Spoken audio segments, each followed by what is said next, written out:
Laptop charging के लिए अगर आप पावर बैंक खरीद रहे हैं तो ये 4 गलतियां आपने बिल्कुल नहीं करनी है, स्पेसिफिकली ध्यान रखना है। सबसे पहली गलती, फोन वाला पावर बैंक आप ये सोचकर खरीदें कि फोन वाले पावर बैंक से आपका लैपटॉप चार्ज हो जाएगा, तो ऐसा नहीं होगा। फोन वाले पावर बैंक में नॉर्मली क्यूसी यानी क्विक चार्ज फैसिलिटी होती है और लैपटॉप को चार्ज करने के लिए आपको पीडी यानी पावर डिलीवरी की रिक्वायरमेंट होती है। तो पहली चीज, आप हमेशा जो पावर बैंक लें उसमें देखें कि पावर डिलीवरी है और कम से कम 45 या 65 वॉट की पावर डिलीवरी होनी चाहिए।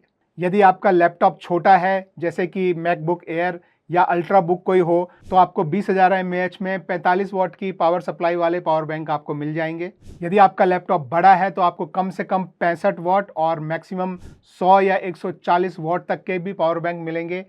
उसमें आप 20,000 से लेकर 40,000 mAh तक के पावर बैंक देख सकते हैं विथ पीडी।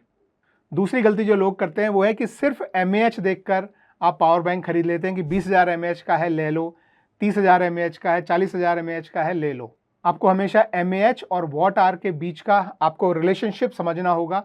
ऐसा समझिए कि 27,000 mAh की जो बैटरी होती है वो लगभग 100 वॉट आवर की मानी जाती है और वो आपके एक छोटे लैपटॉप को एक बार चार्ज कर पाएगी।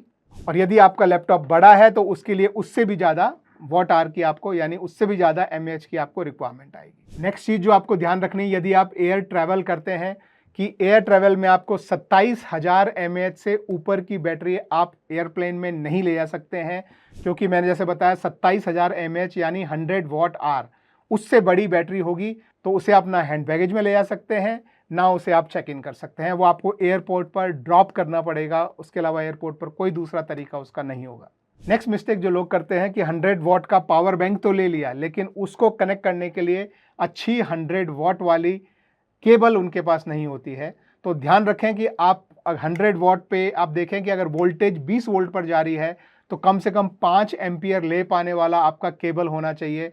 तो आपका जो केबल है वो सर्टिफाइड पीडी 100 वॉट के लिए सर्टिफाइड हो, तब आप उसे ठीक तरीके से अपने हाई वोल्टेज पावर बैंक के साथ यूज़ कर पाएंगे।